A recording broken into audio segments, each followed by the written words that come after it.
Mr. Brave. This is a story about Mr. Brave. Now, Mr. Brave is not as strong as Mr. Strong, and he's not as tall as Mr. Tall. But as you will soon see, that does not stop him being brave.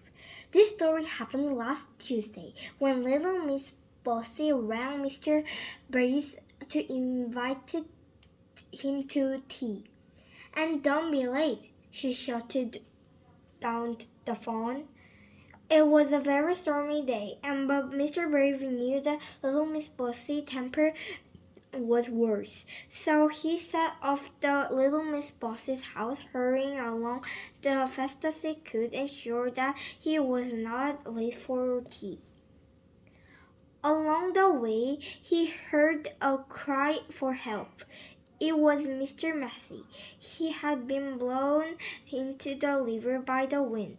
Mr. Brave did not want to be late for little Miss Bossy, but being the brave fellow he was, he jumped into the river and rescued Mr. Massey. "Oh, thank you," said Mr. Massey. "You are so brave, Mr. Brave." "Well, right through." Mr. Brave hurried on along the lane. Suddenly he heard somebody sobbing loudly. Who could it be? It was little Miss Somersault. She was balancing on a tight rope tied between two tall trees. "Oh, Mr. Brave, I'm so lonely," she sobbed. "Nobody will come and play with on my tie up. They are all too frightened of height." "You are so brave, Mr. Brave," she added. "Won't you come and join me?" Mr. Brave looked up at little Miss Somersault. He did not want to be late for little Miss Bossy, but being the brave fellow he was, he took pity on little Miss Somersault and climbed up on the tightrope. They chatted away happily for a while until Mr. Brave happened to look down. Little Miss Somersault, look!" he cried out in panic. "The rope is going to snap." "Well, we were going to fall, and it's just such a long way down. Oh, County! Oh, help! Be brave, Mr. Brave," said little Miss Somersault. And without more ado, she carried him safely back down to the ground.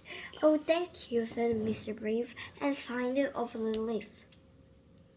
Little Miss Somersault said goodbye and left Mr. Brave on his own, shaking like a leaf.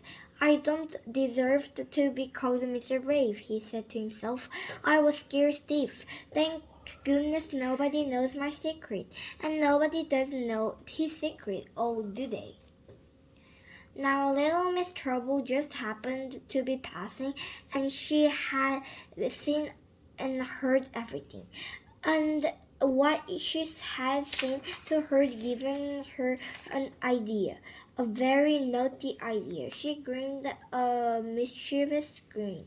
"Hey, come here, everybody!" she shouted at the top of her voice.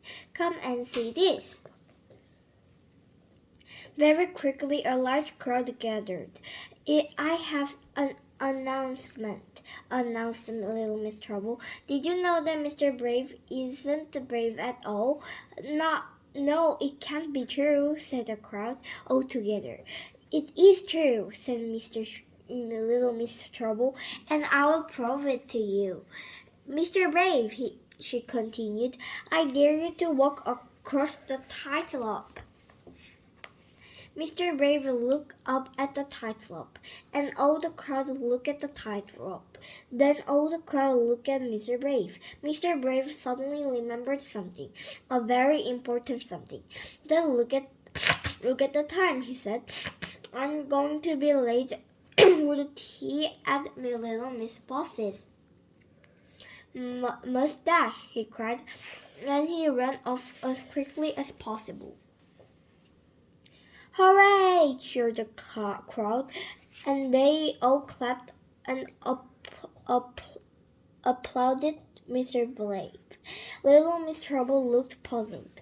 How are you cheering him? She cried. He ran away. He isn't brave at all. Oh, yes, he is, they all shouted. Would you turn up late for the tea and little Miss Bosses? Little Miss Trouble thought for a moment. Gosh, she said in awe. He was brave after all.